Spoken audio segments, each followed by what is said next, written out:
الرحمن الرحیم نحمده ونستعینه ونستغفره ونصلی ونسلم علی رسوله الکریم اما بعد فاعوذ باللہ من الشیطان الرجیم بسم اللہ الرحمن الرحیم ثم دنا فتدلی فکان قاب قوسین او ادنی فاوحی الی عبدہ ما اوحی صدق اللہ العظیم۔ محبت سے ادب سے درود پاک الصلاۃ والسلام علیک یا سیدی یا رسول اللہ وعلی آلک واصحابک یا سیدی یا حبیب اللہ۔ 25 رجب المرجب ہے آج 1444۔ قرآن کریم کی سورہ نجم سے تلاوت کی ہے۔ آج کی گفتگو کا موضوع یہ ہے، مشکلات سے مت گھبرائیں، سیرت نبوی پر نظر رکھیں۔ بہت بڑا منفرد یہ عنوان ہے۔ اصل میں سب کچھ قرآن کریم میں ہے اور سب کچھ حضور کی سیرت میں ہے۔ اس مناسبت سے ہم نے چند چیزیں آج گفتگو میں عرض کرنی ہیں۔ حضور علیہ السلام کی سیرت طیبہ میں سے آج ہم ایک اہم واقعہ عرض کر رہے ہیں۔ مکی زندگی میں شعب ابو طالب میں نبی کریم علیہ السلام 3 سال تک آپ نے قیام کیا اور آپ سے قریش کے سب قبائل نے اپنا معاشرتی تعلق ختم کیا۔ یہ ایک دن کا نہیں تھا، 3 سال تک یہ قیام ہے۔ یکم محرم سے آغاز ہوا تھا، چاند رات کو، نبوت کا 7واں سال تھا۔ یکم محرم چاند کی رات کو یہ آزمائش کا آغاز ہوا اس کا۔ اللہ اکبر۔ نبی کریم علیہ السلام اپنی قوم بنو ہاشم کے ہمراہ 3 سال تک اس گھاٹی میں اللہ کے حبیب نے قیام کیا۔ وجہ کیا بنی تھی؟ جب اعلان نبوت کو 7 سال گزر گئے، قریش نے دیکھا کہ نبی کریم علیہ السلام کے دین کا جو سلسلہ ہے یہ آگے سے آگے ہو رہا ہے۔ حضرت عمر اسلام لے آئے، حضرت حمزہ اسلام لے آئے، پھر ہجرت حبشہ کی وجہ سے صحابہ حبشہ میں ہجرت کر چکے اور جا ہی رہے ہیں، اور پھر سب سے بڑھ کر جو قریش کو وہاں نجاشی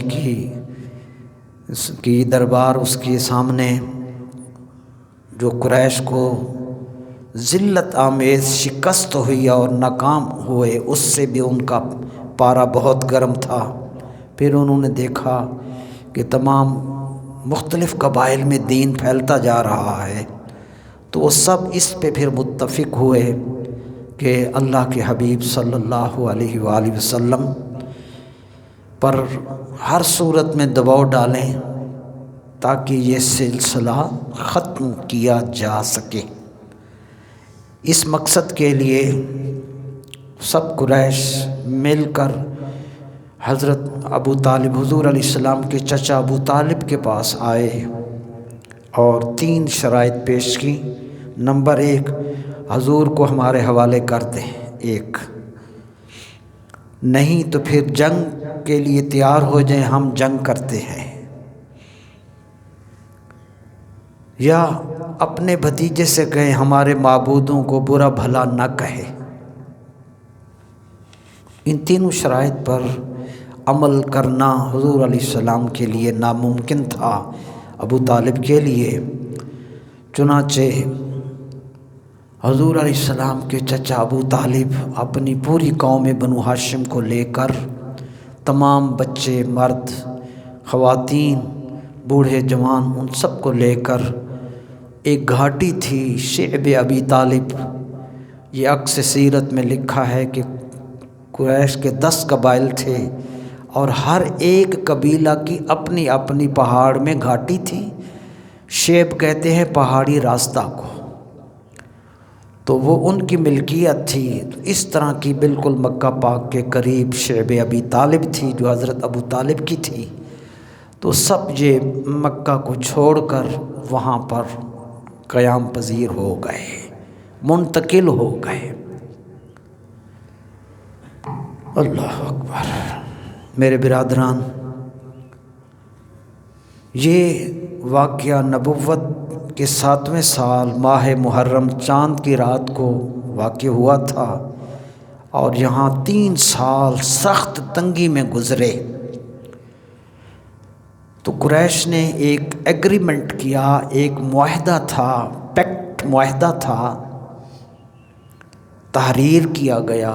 اس تحریر کو سٹیمپ کیا گیا اور اس کو فولڈ کر کے مکہ کے اندر لٹکا دیا گیا. اس معاہدہ میں کیا چیزیں تھیں، اس میں اس کے مندرجات کیا تھے، اس میں کیا کیا چیزیں تھیں، سنیے. حضرت شیخ نے یہ سب چیزیں مدارج النبوہ کی 2 جلد میں لکھی ہیں. اس میں شرائط یہ تھی کہ قریش کا کوئی فرد بنو ہاشم سے تعلقات نہیں رکھے گا، نہ رشتہ دے گا نہ لے گا، نہ کوئی چیز ان کو فروخت کرے گا، نہ کوئی چیز ان سے خریدے گا. ان سے ہاتھ ملانا، میل ملاپ بند. بنو ہاشم سے کوئی شخص بات چیت تک نہ کر سکے گا. اگر کسی مسلمان کا، بنو ہاشم کا کسی نے قرض دینا ہے وہ بالکل نہ دے. یہاں تک کہ حج کے موقع پر باہر کے لوگ جب آیا کرتے اور وہ کوئی چیز مسلمانوں کو اگر فروخت کرنا چاہتے تھے تو یہ اس کو کرنے نہ دیتے تھے قریش، بلکہ زیادہ رقم دے کر مہنگے داموں خود خرید لیتے. مسلمانوں کے پاس کوئی چیز نہ جا سکے. اللہ اکبر. یہ اس معاہدے میں تھا. یہ شرائط تب تک جاری رہیں گی جب تک کہ محمد صلی اللہ علیہ وسلم کو بنو ہاشم کے لوگ ہمارے حوالے نہیں کر دیتے. ان شرائط پر عمل ہوتا رہے گا. یہ معاہدہ کعبہ شریف میں لٹکا دیا گیا. اگلا نقطہ یہ ہے کہ ان تنگی والے حالات میں صحابہ کرام، اہل بیت اطہار، میں نے روایت میں پڑھا ہے کہ ان بچوں میں سیدہ فاطمہ زہرا بھی تھی، بچیوں میں. یہ قابل توجہ نقطہ ہے. سیدہ خدیجۃ الکبریٰ رضی اللہ عنہا. تو ان شدید تنگی والے حالات میں نبی کریم علیہ الصلاۃ والسلام اور مسلمانوں نے کیسے گزارا کیا، اس حوالے سے نقطہ یہ ہے کہ نبی کریم کی پوری سیرت سے مسلمانوں کے لیے سب سے بڑا سبق کیا ہے. سب سے بڑا سبق جو ہمیں ملتا ہے وہ آج غور سے سننا ہے، ہم نے ذہن میں اتارنا ہے. 63 برس کی نبوی سیرت میں مسلمانوں کے لیے قرآن کی زبان میں سب سے بڑا سبق مسلمانوں کو یہ ملتا ہے کہ اللہ کی راہ میں سر توڑ کوشش کرنا، اللہ کے دین، اللہ کی رضا کے لیے سخت کوشش کرنا. ارشاد باری تعالی ہے وَجَاهِدُوا فِي اللَّهِ حَقَّ جِهَادِهِ. یہ قرآن شریف میں اللہ نے حضور علیہ السلام کے وساطت سے پوری امت کو حکم دیا اور اللہ کے حبیب صحابہ اہل بیت نے کر کے دکھایا۔ سبق یہ ہے کہ اللہ کی راہ میں سر توڑ کوشش کرو، محنت مشقت سخت محنت کوشش کرو اللہ کی راہ میں۔ حق کا جہاد ہی، جس طرح کی کوشش کرنے جہاد کرنے کا حق ہے، یہ سب سے بڑا سبق ہے۔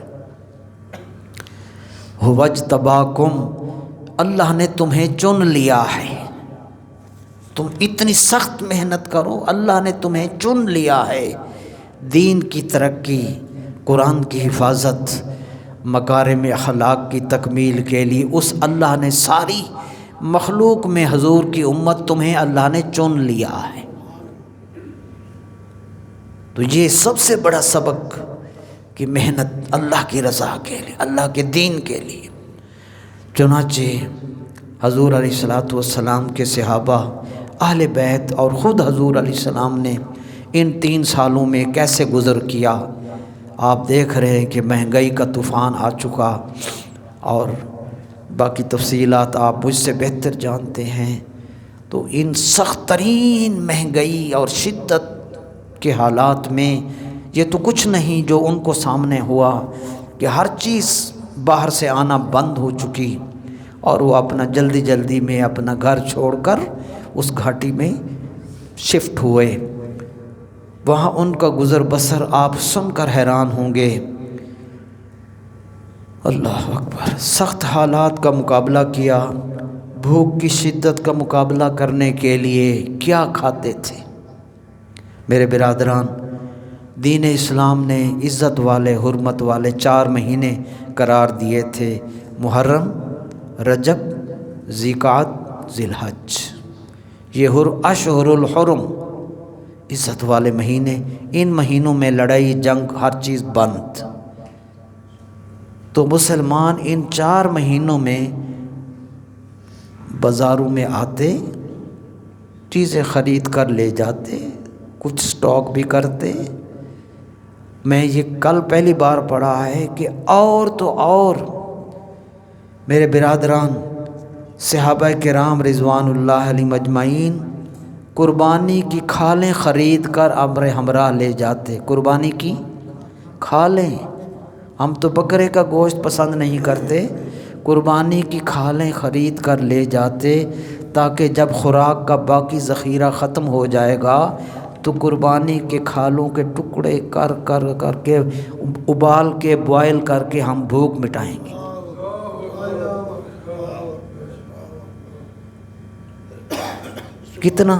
کتنا سستا اسلام مل گیا ہم کو جی، ہم نے کیا محنت کی ہے۔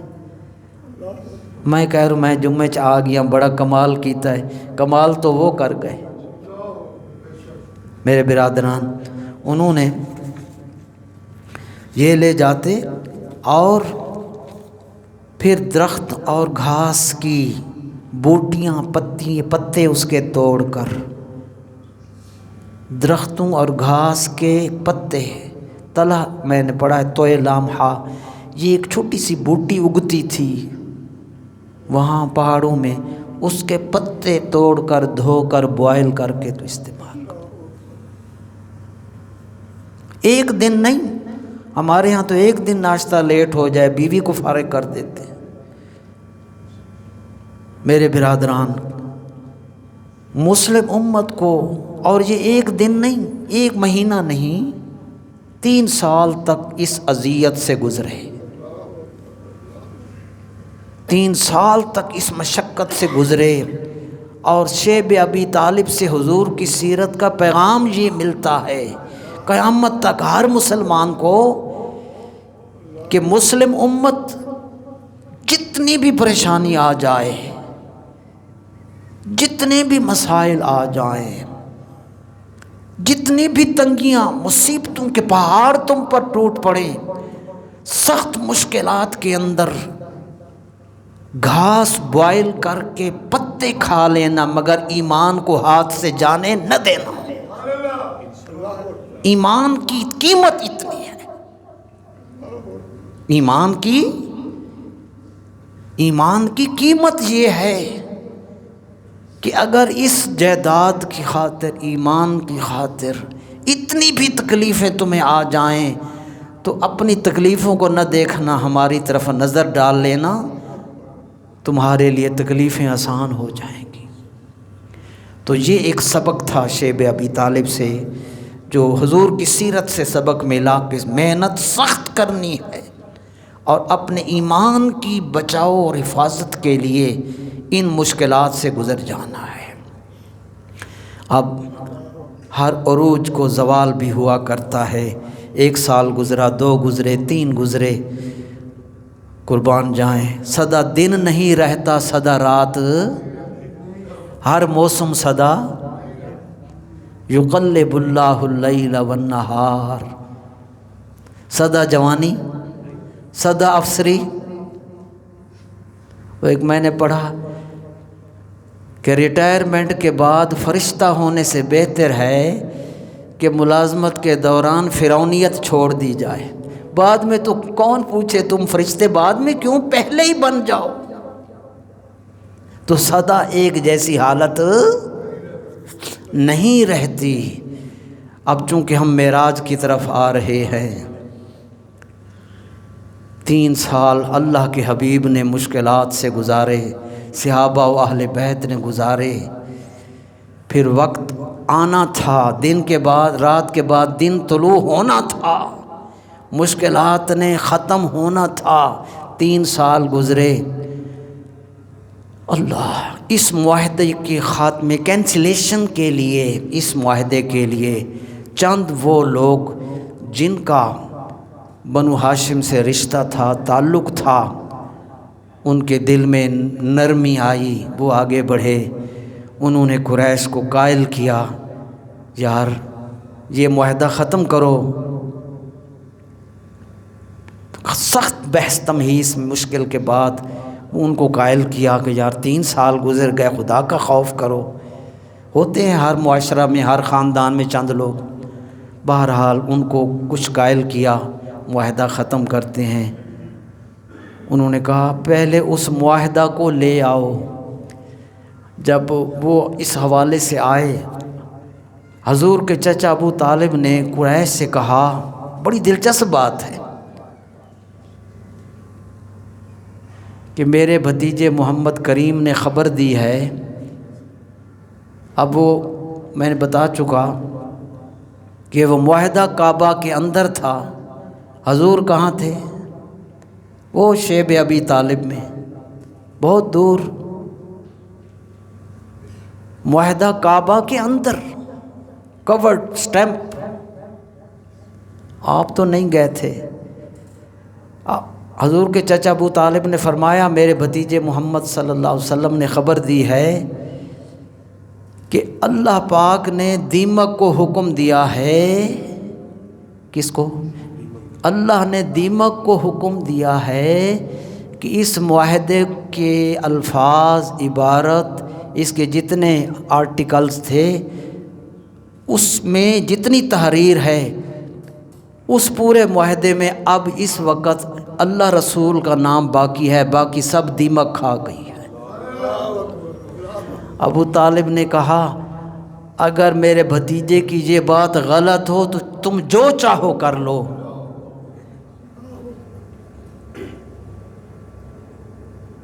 ورنہ حقیقت یہی ہے۔ وہ معاہدہ لایا گیا، قریش کے سامنے کھولا گیا، اوپن جب کیا، میرے برادران، بن دیکھے غیب جاننے والے پیغمبر نے جو کچھ کہا تھا وہی تھا صلی اللہ علیہ وسلم۔ قریش کے منہ لٹک گئے، شرمندہ ہوئے، بس پھر وہ معاہدہ ختم ہوا۔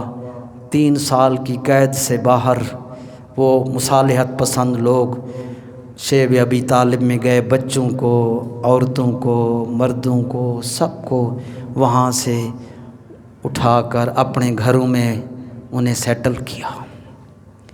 وہ ابتدا تھی 10 نبوت کے 10ویں سال، 3 سال یہ مشقت کے بعد اللہ کا حبیب باہر آئے۔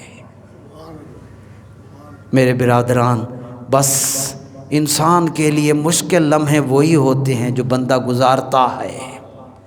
مالک کسی کی نیکی کو ضائع نہیں ہونے دیتا، بلکہ جب عطا کرنے آتا ہے تو پھر بہت کچھ دیتا ہے، پھر بہت کچھ عطا کرتا ہے۔ میرے برادران، میں یہاں پر آپ کو یہ تھا تاریکیوں کا ذکر، ظلم کا ذکر تھا، اب میں عروج کے حوالے سے وہ تکلیفوں کا ذکر تھا، اب میں خوشیوں کا ذکر کر رہا ہوں، تاکہ ہمارا یقین ہو کہ اگر مشکلات آئی ہیں تو خوشیاں بھی آئیں گی۔ اقبال کا ایک شعر ہے بڑا ہی پیارا، کہتے ہیں میں تجھ کو بتاتا ہوں تقدیر امم کیا ہے، امتیں کیسے اٹھتی ہیں۔ میں تجھ کو بتاتا ہوں تقدیر امم کیا ہے، شمشیر و ثنا اول طاؤس و رباب آخر، پہلے تلواریں کھانی پڑتی ہے پھر عزت ملتی ہے۔ اور بڑا حاصل شعر، بڑا ہی لطف آیا، یہ بال جبریل میں یہ شعر ہے علامہ کی کتاب میں، کہتے ہیں افلاک سے آتا ہے نالوں کا جواب آخر، یہ جو ہم آنسوں بہاتے رہتے ہیں نا، کوئی نہ مانے لیکن ایک وہ ذات ہے وہ بھی جواب ضرور عطا کرتی ہے۔ افلاک سے آتا ہے نالوں کا جواب آخر، کرتے ہیں خطاب آخر، اٹھتے ہیں حجاب آخر۔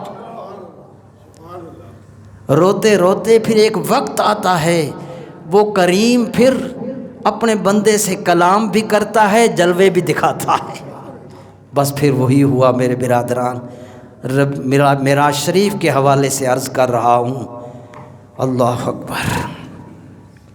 اللہ رب العالمین نے حضور علیہ الصلوۃ والسلام کو یہ 10 سال پورے ہوئے اعلان نبوت کے، نبوت کے 10ویں سال کے بعد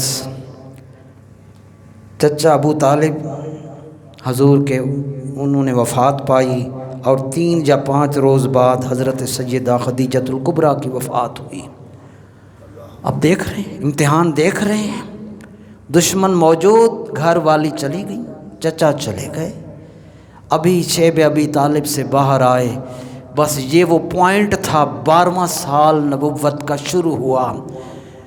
مالک نے پھر اس وقت کو منتخب کیا کہ حبیب اب ایک فیز مکمل ہوا مشکلات کا، ظاہری سہارا گھر والی کا بھی نہ رہا، چچا کا بھی نہ رہا، چاروں طرف دشمن آ گئے۔ محبوب اب اس مقام پر میں تجھے اتنی بلندی عطا فرماؤں گا، قیامت تک اس مقام تک کوئی نہیں پہنچ سکے گا۔ اللہ پاک نے پھر حضور کو معجزہ معراج عطا فرمایا، خوشیاں پھر دیں۔ آپ کا بچہ اعلیٰ نمبروں سے آئے تو سرٹیفکیٹ ملتا ہے، میڈل ملتا ہے، پرائز ملتے ہیں، کیش ملتا ہے، کوئی اور چیز ملتی ہے۔ یہ ہمارے دنیا کے امتحانوں کا یہ اعزاز ہے۔ محبوب کو دکھا دیا گیا، محبوب میری خاطر تو نے طائف میں پتھر کھائے، میری خاطر تو نے، تیرے صحابہ نے شیب ابی طالب میں گھاس بوائل کر کے کھائی، اب میں تجھے مقام ایسا دوں گا کہ کائنات میں کسی کو اور نہیں دوں گا۔ اللہ پاک نے جبرائیل امین کو بھیجا۔ انشاءاللہ کل ہماری محفل بھی ہوگی معراج شریف کی، ہم اس میں عرض کریں گے۔ اللہ پاک نے جبرائیل امین کو جس شان سے بھیجا، اللہ اکبر، اللہ پاک نے اس کا ذکر قرآن کریم میں فرمایا، پوری کائنات کو سجایا۔ جبرائیل امین کو بھیجا، جبرائیل امین خالی نہیں آئے، 70,000، دوسری روایت میں ہے 50,000 فرشتوں کے ساتھ تشریف لائے۔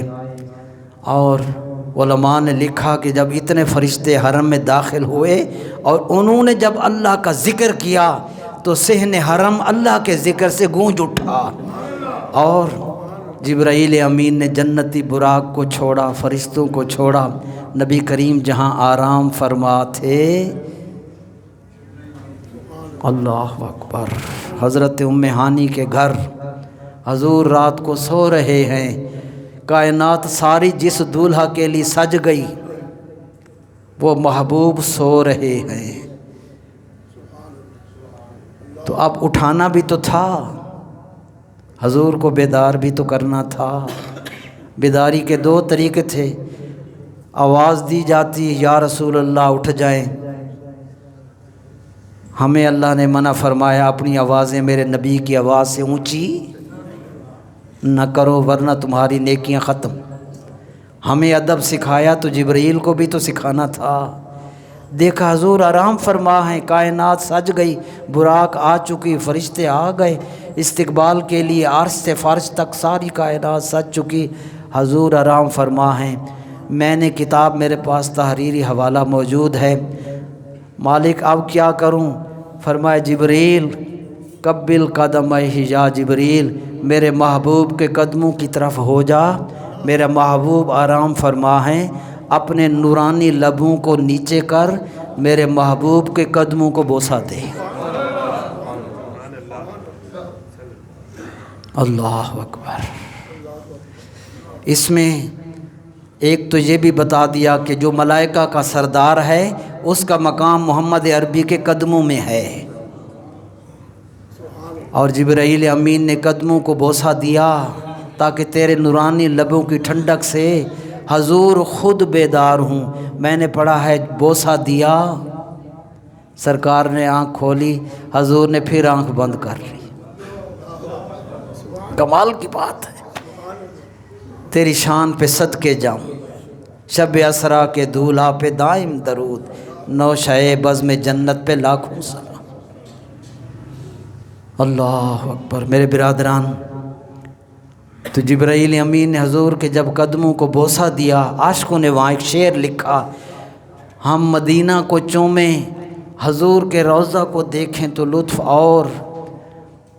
جبرائیل امین نے جب حضور کے قدموں اور تلووں کو چوما تو دل کی زبان سے ان سے جو نکلا، عاشقوں نے وہاں شعر بنایا کہ جبرائیل اپنے روح کی اور دل کی زبان سے یہ کہہ رہے تھے، نہ جنت نہ جنت کی کلیوں میں دیکھا، مزاج و محمد کی تلیوں میں دیکھا۔ نعرہ تکبیر، اللہ رسالت یا رسول اللہ صلی اللہ علیہ وسلم، نعرہ حیدری، یا علی جی، لبیک یا رسول اللہ، لبیک یا رسول اللہ، لبیک لبیک یا رسول لبیک یا رسول اللہ، لبیک لبیک یا رسول اللہ صلی اللہ علیہ وسلم۔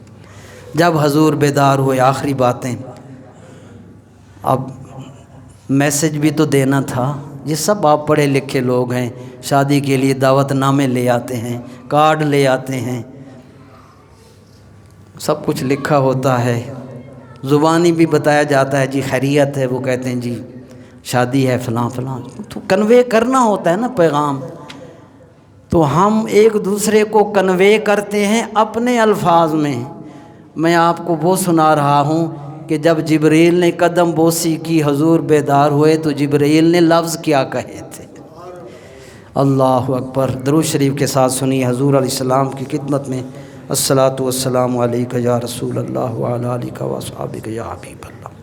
سو میرے برادران، نبی کریم علیہ السلام بیدار ہوئے، جبرائیل امین نے یہ جملہ کہا، یا رحمت للعالمین۔ کیسے بلایا؟ یا رحمت یا رسول اللہ نہیں کہا، یا رحمت للعالمین، اس میں بھی لذت ہے۔ کل انشاءاللہ عرض کروں گا اس موضوع پر کہ حضور کی موجودگی میں مسجد اقصیٰ میں انبیاء نے بھی خطاب کیا، اور پھر ان کے خطابات کے بعد حضور نے خطاب کیا، یہ کل بتاؤں گا۔ تو جبرائیل امین نے جو دعوت نامہ جن الفاظ سے پیش کیا، تو انہوں نے عرض کی، یا رحمت للعالمین ان اللہ یقرئ السلام، یا رسول اللہ، اللہ آپ کو سلام فرما رہا ہے۔ ایک بس خالی سلام تھے؟ جی سلام ہی کافی تھے؟ نہیں۔ وَيَقُولُ، دوسرا جملہ، زُرْنِي وَإِنِّي مُشْتَاقٌ إِلَيْكَ، اور فرما رہا ہے محبوب آپ تشریف لے آئیں، میں آپ کے دیدار کا مشتاق ہوں۔ خدا کی رضا چاہتے ہیں دو عالم، خدا چاہتا ہے رضائے محمد صلی اللہ علیہ وسلم۔ میں آپ کی زیارت کا، دیدار کا میں مشتاق ہوں۔ دنیا اس کے لیے دیکھتی ہے، دیکھنے والوں سے جدا دیکھ رہا ہے، خالد تو محمد کی ادا دیکھ رہا ہے۔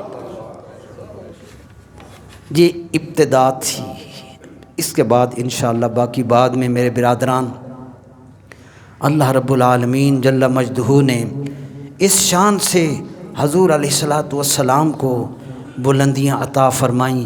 معراج کے نوافل کیا ہیں؟ بہت اہم بات ہے۔ شب معراج کے نوافل آج ہی میں نے پڑھے، 30 نوافل ہیں۔ ویسے معراج کی رجب کی 5 راتیں بہت اہم ہیں، پہلی رات، 15ویں رات اور آخری 3 راتیں۔ میں نے حدیث میں پڑھا، حضور علیہ السلام نے فرمایا جو اس رجب میں خصوصاً معراج کی رات بھی آئے گی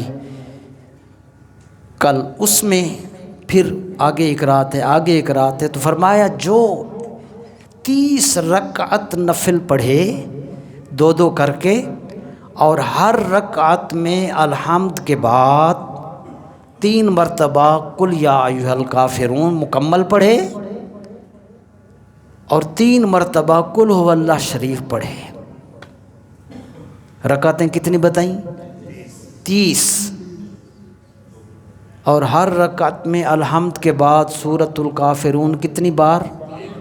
3 بار، اور قل ھو اللہ شریف 3 بار۔ میرے نبی کریم علیہ السلام نے فرمایا جو معراج کی شب یا اس مہینہ میں یہ 30 نفل اس طرح ادا کر کے سلام پھیرے گا، دعا بھی قبول ہوگی، گناہ بھی بخش جائیں گے، اللہ تعالیٰ میرے اس امتی کو غزوہ بدر کے شہداء کا ثواب عطا فرمائے گا۔ اسی طرح روزے کا بھی فرمایا، 27 کا روزہ جو رکھے اس کے لیے بھی ثواب ہے، وہ بھی اللہ تعالیٰ اس پر اجر و ثواب عطا فرماتا ہے۔ آخری نماز کا مسئلہ، میرے برادران ہم پڑھ چکے، نماز کے لیے جسم پاک ہو، نماز کے لیے کپڑے پاک ہوں۔ آج تیسری بات بتا رہے ہیں، جس جگہ پر ہم نے نماز پڑھنی ہے وہ جگہ پاک ہو، طہارت مکان، جگہ وہ پاک ہو، یہ دری پاک ہو، چٹائی صاف ہو، بو نہ آئے، بدبو، پاک جگہ ہو۔ ایک اس جگہ کو دھو لیا جائے، فرش کو، صاف ہو گیا، خشک ہو گیا، بو ختم ہو گئی، پاک جگہ پاک۔ ایک نمبر 2، جس کپڑے یا جس جے نماز پر، قالین پر آپ نے سجدہ کرنا ہے وہ جگہ ہارڈ ہو کہ جب آپ سجدہ کریں تو آپ کی پیشانی جم جائے، ٹک جائے۔ وضع الجبہۃ علی الارض، پیشانی جم جائے اس جگہ پر۔ اگر اتنی نرم ہے کہ وہ اور نیچے جیسے بہت نرم فوم کے ہوتے ہیں، سجدہ اس پر نہیں ہوگا۔ آپ کریں گے مگر سجدہ نہیں ہوگا، تو سخت ہو، پاک ہو۔ نمبر 3، جس مکان میں، گھر میں، کمرے میں آپ نے نماز ادا کرنی ہے، آگے پیچھے دائیں بائیں کسی جاندار کی تصویر نہ ہو، اس کو اتار دیں۔ آخری بات، ایسا کپڑا پہن کر نماز پڑھنا جس پر جاندار کی، چڑیا کی، کسی بھی جاندار کی تصویر بنی ہوئی ہوتی ہے، اس کو نماز پڑھنا مکروہ تحریمی ہے، سخت گناہ ہے۔ ایسے کپڑے سے بھی پرہیز کرے۔ یہ تھا مکان کے بارے میں۔ اللہ ہمیں فہم عطا فرمائے، آمین ثم آمین۔